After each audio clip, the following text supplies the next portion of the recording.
Prajurit Brigade Senapan Bermotor terpisah kelima dari grup pasukan Yuk melaporkan berhasil merebut wilayah Ostrovskoye di Republik Rakyat Donetsk.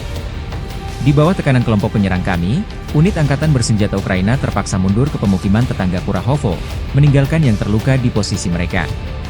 Kami tidak menunda, selama 3 hari terakhir kami mengumpulkan kelompok penyerang, perangkat keras, berinteraksi dengan komandan batalion tank, menyusun rencana penyerangan, dan memasuki Ostrovskoye, tempat kami berhasil turun dan mengonsolidasikan, kata Komandan Kompi dengan tanda panggilan, Gerksin.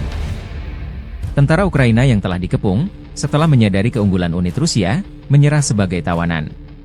Prajurit grup pasukan Yuk Angkatan Bersenjata Rusia merayakan keberhasilan ini dan terus bergerak merebut tanah Donbas dari Ukraina, demikian keterangan videonya dirilis Rusia 15 Oktober. Здесь тоже у нас выставлены посты, ведется круглосуточное дежурство. Мы не стали затягивать, в течение 3 дней собрали штурмовые группы, собрали технику, взаимодействие с командиром танкового батальона, разработали план захода и зашли в населенный пункт Островский, где мы успешно спешились, закрепились. Тут мы приближаемся к Курахово, мы знаем, какие там укрепы у них, ждали более жесткого сопротивления. Но они не ожидали, что мы так быстро пойдем в накат, так скажем. Они не успели укрепиться, поскольку они откатились с исправительной колонии, с острова, также куда мы внезапно заскочили, так скажем.